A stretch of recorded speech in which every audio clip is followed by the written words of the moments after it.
Welcome to That's a Word with Marcia and Gino. I'm Gino Morrow, And I'm Marcia Williams Cromer. and we begin each conversation with intention, one word at a time. Let's get into it. Marcia, speak your word. Hey, Gino. Okay, so my word today is serendipity. And serendipity is finding good things and it's unexpectedly. So I'll read the definition. If you find good things without looking for them, it's serendipity. Unexpected good luck has brought those good things to you, right? Mm-hmm. So I think from the standpoint of how I see that word is something that I use a lot. It's one of my favorite words, and the reason is that I try to look for positivity in the world and the universe, right? Mm-hmm. So that is the word that I brought forward today. And just again, from a definition standpoint, it's a noun. Mm-hmm. Good luck in making unexpected and fortunate discoveries. Mm. How you like my word, Gino? I like it. Me. It makes me think blessings. It's like unexpected blessings. Yeah, yeah. And I guess you could look at the word fate, that would be considered maybe synonymous, but Uh-huh. fate could be something good or bad, Yeah, right? that's true. That's true. Uh-huh. But if it's serendipitous, you expect it to be something that is just like you go to your car. I'm using an example, and you can't remember that you had, say, an oil change or something like that, just simple. And Mm-hmm. it has happened to me on numerous occasions. And then I get in the car, and you know how you have the sticker up there that says, oh, when your date is, or how many miles before an Right. oil change. And I Uh-huh. get there and I realize time, it's not time yet, right? Yeah. Did you hear me? I can. Yeah, it's a little lag. So I think you got cut off slightly. And I'm not sure if that was on my end or your end. So yeah, that was my hesitancy. Yeah, I'm just saying, as you go through your day, Uh-huh. those ordinary things that you kind of are on the fence, is it going to work out? Is it not? And it works out in your favor. Okay, that's serendipitous. But then Uh-huh. the other are those absolutely, just the universe opens up and grants you something that you weren't really even anticipating, right? Yeah. Yeah. Yeah, Yeah. yeah. I think it's a really a word of affirmation. Even if you are looking that the universe will bring you good things, they tend to find you easier. Am I right? Yeah. Yeah. Absolutely. Absolutely. But it's when it's unexpected and you receive it, which is the beauty, or what I think what makes it serendipitous is that it's the positive side of the unexpected blessing. Exactly. Yeah. Exactly. Tell Yeah. me something that happened to you the last few days that was serendipitous. Well, I can think of a few things because Yeah. it's always there's going to be something on the opposite extreme, but then God does something on the positive side to remind me of his presence. So one of the things that happened that was serendipitous is, I was in the middle of a job interview, right? I'm in interview number 4. So Okay. I went through 3 interviews already. Wowed everybody. Got a lot of positive feedback. Four- Wonderful. Fourth interview, I was told that I'm going to be tested. I'm going to be tested on software, and I have to produce a feature for their product line. And this wasn't anything that I was aware of. They didn't share that with me. They didn't tell me that if I get to the 4th round of interviews that I would have to do this. So it was completely unexpected. Right. I wasn't. Honestly, I really wasn't interested in going through it. Not because for a couple of reasons. And I'm trying to be transparent and not get lost in the details of the story, but get to serendipitous. So I Excuse me. I was told that I would be competing against 2 other people. Bless you. Uh, I was told that I would be competing against 2 other people. And in my mind, I'm like, you know what? I don't feel like competing against 2 other people. I did a lot in my life. My resume shows what I've done. My work, my website, everything that I've produced shows what I've done. Either it's good enough or it's not. You know well, I've interviewed dozens and dozens of people throughout my career. You know well if you want a person or not. Sometimes you're on the fence, but very rarely. And I was sort of going through this process of like, I don't think I want to be tested. Oh, and I had to question my ego. I was like, is that ego? Is that just your ego going, I hear you. I hear you. or is that you living in the wholeness of yourself? Am I responding as a complete healed person saying, no, I'm worth more than that. Like either you want to hire me or you don't want to hire me. I didn't want to go. I didn't want to take this. So I'm on the phone talking with a friend about this, you know, like, Mhm. okay, I got to prepare. I mean, I'm trying to determine if I want to prepare for this test tomorrow for this interview that I have. And I really don't want to go through it. And I'm just I'm just trying to get feedback from my friend. And she's sharing some details with me on her thoughts, especially as it relates to like what she think God is trying to tell me. So I get a call on my other line from the company. And I said, I think I better answer this. Right. Right, exactly. I hang up with my friend and I call them back and the lady's a sweetheart, the HR hiring manager, sweetheart. And she's just like, Gino, you just missed your interview. And I'm like, holy What? shit. I thought it was Friday. It Oh, was no. Thursday. I was like, no. She's Oh, like, no, she Gino. What said, happened? she said, Gino, don't worry. Don't worry. And what she didn't know is I wasn't worried about missing the interview. I was worried that I really wanted to tell her that my problem with the job was not just that I was going to be tested, Mhm. but that the compensation, well, I struggled with the compensation because it's far less than what I earned when I was in Right. corporate America last. And I knew I would be struggling with that because I would always be looking to what I earned previously. Right. And it was so far below it that I knew like I'm coming in going, when am I going to get my bonus and benefit, and all of this stuff that's going to get me higher. And I Yep. knew that wasn't a good mentality to walk in with. So I'm dealing with both of these things, but we're just confronting the fact that I missed the interview. And Right. she's insisting on letting me know, hey, Gino, this is not a deal breaker. This happens all the time. Trust me. And I'm stuck now because in my faith, I know I have to be upright and honest. And I'm feeling like she's about to offer me a out. And I'm wanting to take that out. I'm wanting to take that. I'm wanting to tell her, listen, okay, let's reschedule the Yeah. interview. I'll Yeah. deal with this next week because dealing with it right now is torturous. And I don't think I want to tell her what's really bothering me about this. But I couldn't. It was a moment of faith. It was a moment Yeah. of faith in which I had to say to her, hey, listen, it's not the interview at all. And I'm sorry, I didn't self-sabotage. I didn't miss the interview on purpose. That was a mistake. But my bigger mistake is that I was told what compensation would be. And I was told that specifically and directly, and I accepted. I acknowledged it, and I said, that's okay with me. And now as I sit back and I think about it, it's not okay with me.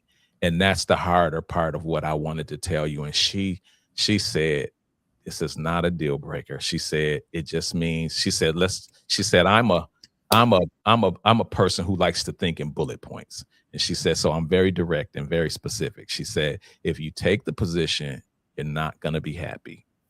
But Yeah. this Yeah. tells us we know who you are. We know how talented you are. We know where your skills lie, and we know what you're asking for. If another opportunity should open up, we will remain in contact with you. I'm going to befriend you on LinkedIn right now, Oh, and we'll nice. stay in touch with each other. And she Yeah. said, and perhaps God just wanted you to miss your interview so that we could have this conversation. How I love it. serendipitous. I love it. I love it.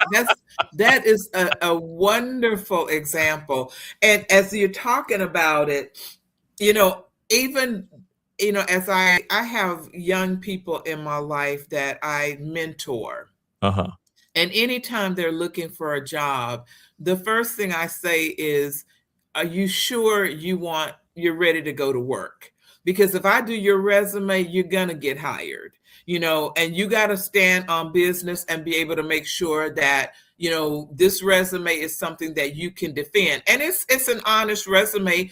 I just take their skills and market it in such a way that anybody that sees that resume come across, it's got the search words in there, all the things that That's job is right. asking for. That's right. And so now in the job market as it is, younger folks are having more difficult time finding work. To your point, even folks who are more seasoned, it's pretty much an employer's market right now. It is, absolutely. So if you're looking for a job, you know, 5 years ago, nobody would be asking you to do some kind of writing example or Right. software example. Nobody would be asking you for that. They're trying to fill spots. Right. Now they can shop a little more conscientiously. So Yeah. they are putting you kind of through a few more Oh, of the, absolutely. of the traps, Yeah, to absolutely. see. Yeah. So there are some other dynamics at work. But in the end, from a serendipitous standpoint, that worked out perfect for you. Oh, it worked out perfect. Yeah, It worked yeah. out perfect for a number of reasons because so first of all, the week before that, so there were two companies that I was really looking at because they were looking at me. Right. And that's the primary reason. I mean, I had put in dozens of resumes over the course of the last year, like probably over 300-400 applications Mm-hmm. online. And probably got back maybe 6 or 7, maybe 8 calls, Right. several rejections, and even the interviews that I had, the companies didn't hire. But these two, I had been looking at these two companies, the last two, and that over the last group that I've been contacted by, it was only 2 remaining, and one of them I knew it was a slim chance. It was a position that was lower than my previous role, and I don't have a problem Yeah. with that. I'm about paying Right. the bills, so I don't care. Right. Sure. To some extent, I don't care. I should say. So anyway, one of the companies fell off, and I was okay with that. I was like, I could feel that in my spirit. I didn't feel like it was a good alignment with me, but I would have taken it should it been available because I want to stop allowing money to flow out. Right. Money flowing out every month. Uh, Exactly. and so it was this one, and that was the one that I just shared with you. It was the one, where I wasn't sure, but I didn't want to go through the test and so on. But the week before that, I had been contacted by 2 other companies. So now there are 2 additional companies in the running, and now they're more to my status in terms of compensation and title and everything. And they really seemed interested in me, which was another variable that was thrown in, and I had to really deal with that internally. Like, okay, am I wanting to reject this one because these other opportunities are there, but they're not promised, they're not guaranteed. I need to pursue every opportunity as if it's the only opportunity. And so I was going through this whole thing, but the thing that ties into serendipitous is that not only did the woman who the HR hiring person, which was a sister, by the way, let me Okay. acknowledge Okay. and give a shout out to that sister Nice. Nice. because her energy was love, and I Yeah. appreciate that. And you can feel it. You could feel it. Absolutely. And so in spite of the fact that we decided not to move forward with that role, there were 2 more roles. But right after I got off the phone, I got a third email from another company. And it See, was just one of see. those moments in which God was going, I got you. Yeah, I yeah. I got you. love that. You know Yeah. what? And as you're talking, I'm thinking serendipity is akin to faith. Yeah. Yeah. If you're Yeah. if you're moving around in the world with optimism, if you're moving around in the world expecting good things to happen, don't you feel like we kind of pull It's that's right. serendipitous opportunities toward us? It's the law of attraction. Because Law of attraction. if you put love out into the universe, love will return back to I you. If love you it. put That's hate it. out into That the universe, that's what's going to return to you. So That's it. yeah, Yeah, we yeah. can create serendipitous opportunities by our faith. It's so How funny. faithful are we? I Yeah. actually had a doctor's appointment this week, and it was my OBGYN, an annual checkup kind of thing. Uh-huh. And new doctor, because my old doctor no longer takes my insurance. But anyway, so I was just like, oh God, I got to meet a new person. I got to talk to new people. Uh-huh. It was a hilarious conversation. First of all, I get there, the nurse is going through your background history and all this, and she says, do you smoke? And I'm like, no. Do you drink? I said, honey, I'm a Black woman in America. What do you think? Daily check. Okay, we both just cracked up laughing. And the crazy thing is, as nervous as I was to, connect with the new doctor, she was amazing. And I Yeah. was like, you know what? Just open it up and just take it all in. You got a good doctor now, a new doctor that you actually like working with. And I was so grateful that it was a great experience. So now I feel like I have a partner in, and not just a doctor, but a partner in that journey. Oh man, so you tell that story, and it takes me to another story that you shared with me that we both share, which is when you moved next door, when you were building your house next door to my wife and I, and we didn't know. It was like, okay, we got another neighbor that's coming in. We didn't know what to expect. And then you moved in and it was the coolest. I was like, oh, we getting it. Okay. And look, we went from being neighbors to lifelong friends. That's right. That's right. I mean, you guys are every bit family to me. And, it was just so easy to connect with you guys. And we have a lot of the same passions. We're both artists and creative people. So for us to connect was just so easy and effortless. And it doesn't happen like that all the way. Because, I mean, we're, in the whole suburb world, typically you just drive in your garage and you don't even ever see your neighbors. And I'm loving the fact that we actually, move from neighbors to family. So I looked at that. That's another instance in which faith created what we would call a serendipitous opportunity, because here we were thinking we were just going to get another neighbor. Man, the Afrocentricity, the style in which you decorated your house, we had similarities of statues and masks and artwork. And we were like, yo, this is not just the neighbor, this is family. Like, your family. Your family at the point you're exchanging keys so that the person next door can check on your house when you're traveling. Yeah. I just love that. Hey, that's family, man. That's just family. Hey, so and to this day, here we are.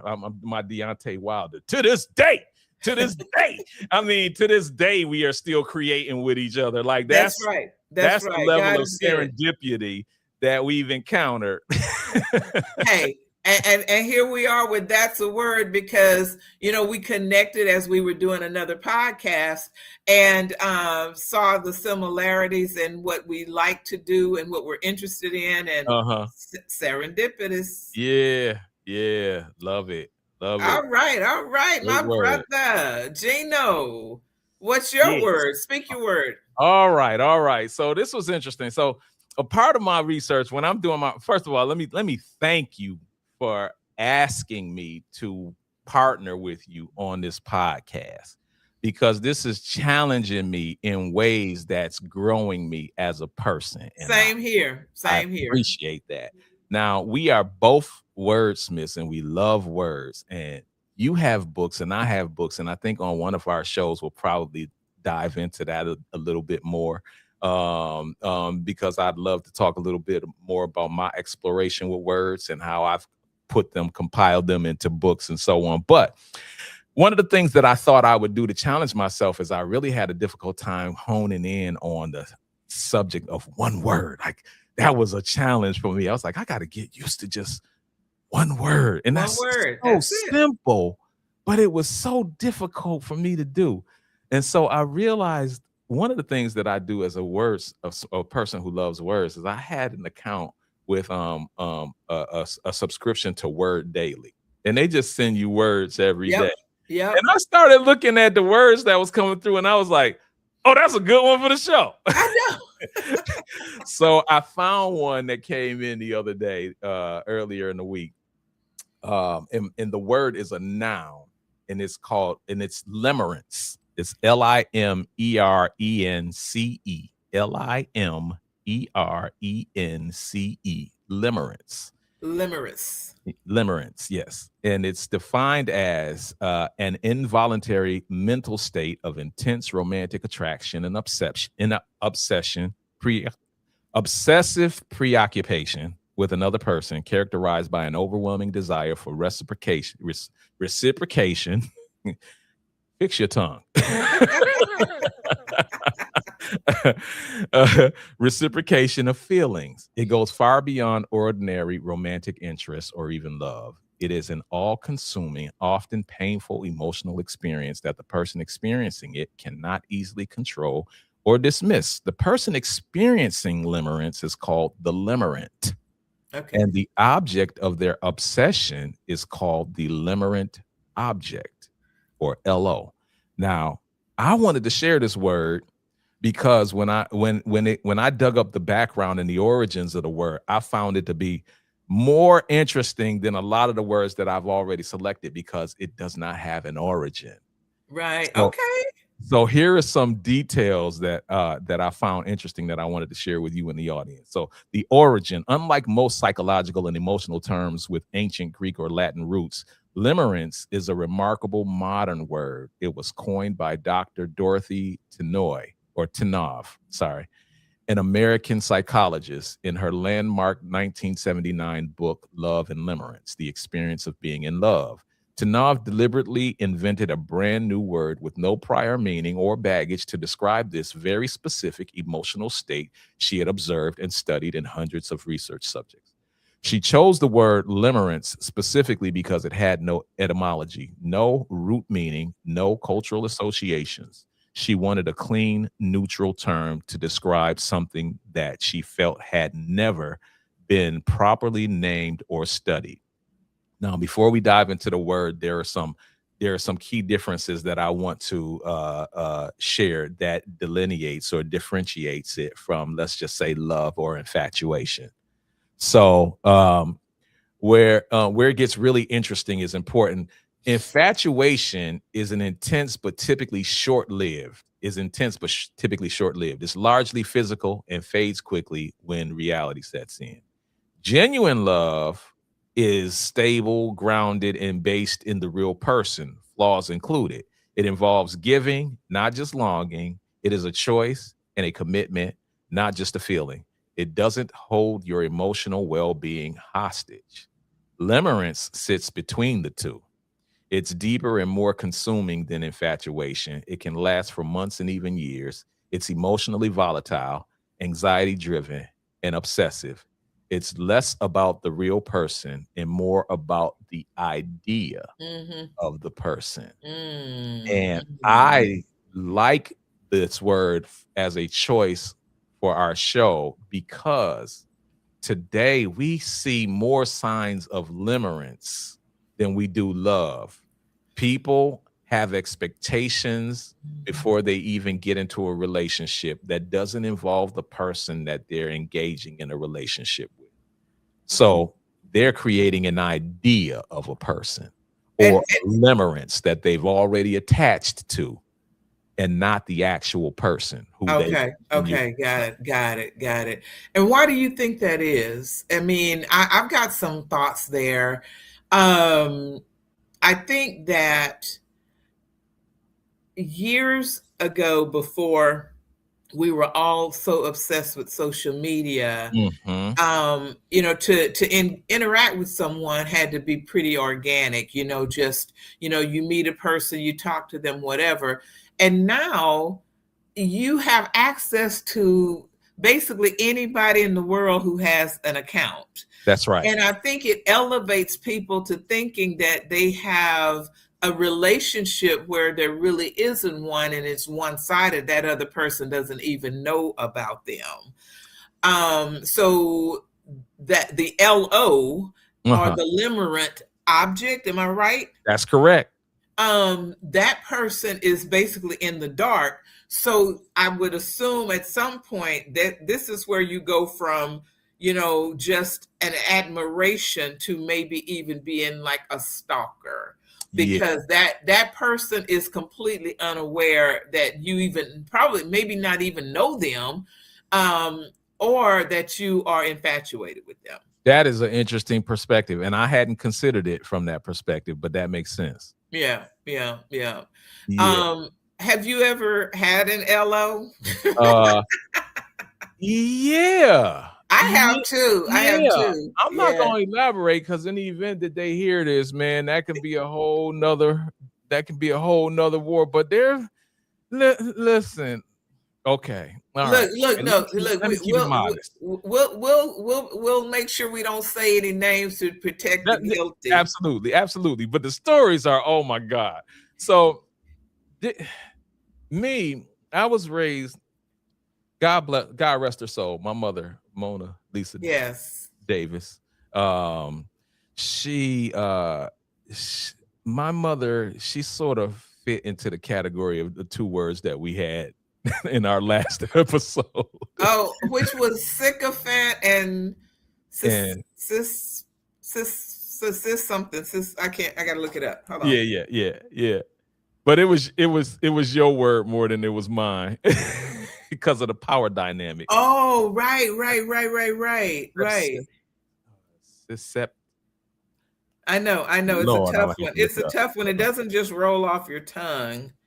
I'm looking for it. Solipsistic. Thank you. And that is the person that, is kind of always self-consuming. The ego is always driving. They don't really refocus on you ever, or the other person. They focus on themselves most of the time. Well, that was my dear mother, and so she raised me to be a people pleaser, because I was always trying to figure out ways to please my mother. So I was an overachiever. Right. And I'm grateful for my relationship with God, because God took me out of a lot of old bad habits that because and honestly, with someone who's solipsistic, it's like a bottomless pit. You can't ever fill it up. If it were a cup, it can't run over. It just kind of, you don't even know where the water's going, but it never fills up. Right. So I'm using that example to say it all starts with our parents. So, when I pursued relationships, oftentimes I pursued relationships with women whom I attempted to prove with every part of my creativity and mental, mind. In my mind, I wanted to capture her love. I wanted to. So, I wooed a lot of women in my past. I know that's right. And it was Gino. Well, I'm not bragging about it at all, because you know why? I was what they call them. They call them today. They call them fuck boys. And I wasn't promiscuous in that way, but I was like really just like my job is to win your heart, but like it was because I had something missing in me. I was looking to feel something that was missing in me. Good for you. For you for saying that out loud. I love it. The truth will set you free, right? Yes. Here's my point.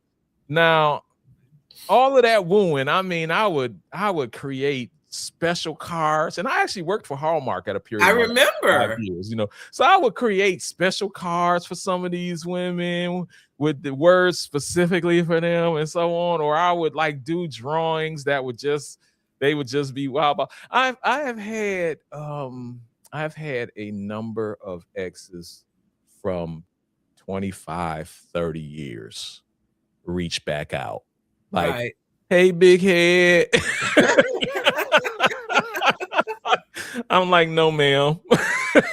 No, ma'am. So when I look at the current word of limerence, I have had, I think people have fell in love with the idea of who I projected myself to be in the past. Yeah. But the man that I am, like, ma'am, you don't know me. It's 30 years later. I'm so different. I mean, there are some core values about me that are consistent, but like, I'm different. You're different. Like, so yeah, I've had people who looked at me as a LO. Yeah, yeah. I can remember a few times being in that situation. Uh-huh. But I think on some level, just the fact that I'm 6 feet, and not a lot of guys had necessarily the confidence to step up to Right, me. right. But I would find out in other ways that there was some interest or whatever.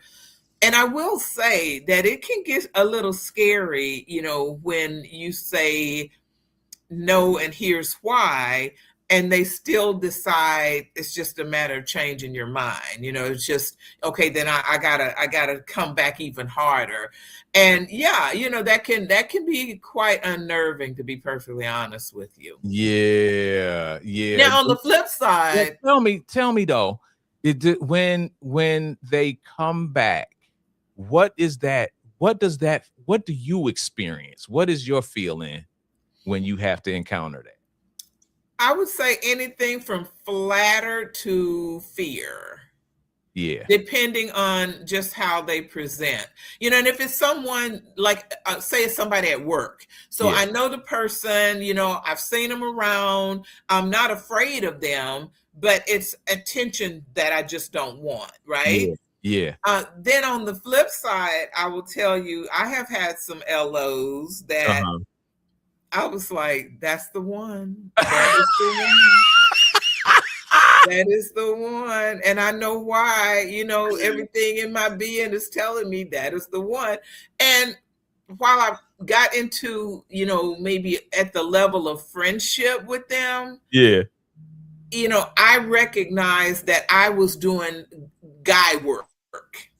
yeah, At the point I yeah, realized I'm doing guy work, I'm out. I'm yeah. out. No. And I just have had to mature to that point, because if you start Wait, out doing Marcia, I'm guy sorry work, to guess interrupt you. what? I'm interested. What is define God work for? So the guy should be actually the one to pursue. They should be the Oh, one guy who work. knows. Yeah, yeah, yeah. They should Guy be the work. one who Okay, knows what they want, and that's right. and somehow, I mean, it's not like I'm ignoring you. I'm still saying, yeah, I'm interested. I'm Yeah, that's right. interested just because I'll continue a conversation with you. Right.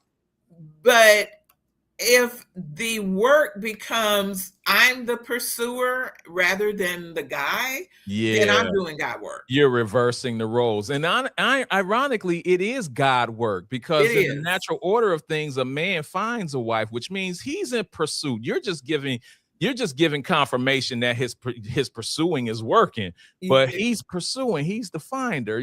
So I see that. I see it in both God work and guy work. I just wanted the audience and myself to be clear on Yeah, what your terminology was. yeah. And I married someone who was guy work, Wow. which Yeah. is why I'm not married anymore. Yeah. Yeah. But a very sweet man. And Yeah. the crazy thing is, if I saw him on the street today, Uh-huh. I would apologize to him. I really would. Wow. I would Wow. apologize to him for, guiding us into a relationship that he wasn't really ready for, You from a led him. maturity standpoint, financial standpoint, and all of the crazy house of cards that come crashing in when men don't feel that the role they are intended to have is their role. And you can't do enough to give them that You can't. security. You That's can't. something they got to find for You themselves. can't. You can't. No. So you were leading him. Yeah. Y'all hear that, sisters? Yeah. Don't Yeah. lead your man. Don't lead your man. No. There's no good that can come to that. I went to an event at my church couple years ago, and this sister who had just recently been divorced after 30 something years of marriage. I mean, more than 35. Mm-hmm. And she talked to us about being in bed one night, trying to figure out, and she's got kids, she's, got the husband, everything, the family, she's trying to make sure everybody stays intact. And she was financially strapped. And she's lying in bed trying to figure out how to keep their car from being repossessed. Wow. And then she looks over and her husband is asleep. Sleep. Not Snoring. a care in the world. Life is beautiful. Yeah. He didn't even, it's like, if you're in the bed, we Gucci. Okay. It's all good. Yeah. And actually she didn't divorce him until her kids were grown. They were in their 20s. Wow. Yeah. And she kind of, I guess, set up a lifestyle for all of them that only she was now really able to financially sustain. And I think it's difficult for everybody. It's difficult for the man, whether he admits it or says it or not, but they can get comfortable, and if you're willing to do the work, knock yourself out. But when it comes to you needing that real support, and I mean, at some point you look at it, you like, it's almost incestuous that I'm taking care of this grown ass Negro. Okay, I'm just saying. So before we close out on my word, I want to read through some other findings because they align so well with the story you just shared. Here's some key characteristics of limerence. Intrusive thinking. The limerent person cannot stop thinking about the limerent object. Thoughts intrude constantly during work, sleep, conversation, worship, making it nearly impossible to focus on anything else. Other characteristics: intense longing for reciprocation, emotional dependency on their reactions, idealization, fear of rejection. Physical symptoms: limerence produces very real physical responses, including heart pounding, nervousness, loss of appetite, sleeplessness, and the feeling described as weakness in the knees. And the last characteristic is fantasy. But as I conclude the thoughts behind limerence, there was the last thought that I wanted to share, which was the bottom line. Limerence is one of the most misunderstood and undernamed human experiences. Millions of people have suffered through it without knowing what to call it or what others have experienced in the same thing. Naming it gives power over it. Understanding it helps to distinguish between the consuming fire of obsession and the steady, sustaining warmth of genuine love. As British author C.S. Lewis wisely observed, we were made for a love that no human being can fully satisfy. Only when we recognize that we can we stop asking other people to be only what God was designed to be. And that is my word. Powerful stuff, brother Gino. Powerful stuff. Yes. Oh my goodness. You know what? I think we're getting better and better at this. Yeah, I think so too. Y'all better watch out. Okay. And we definitely want to thank our audience for chiming in and joining us. And please remember to like, subscribe to the channel, and make comments so that we know that the things we're talking about is stuff you guys want to hear. Thanks so much. Until next time. Peace.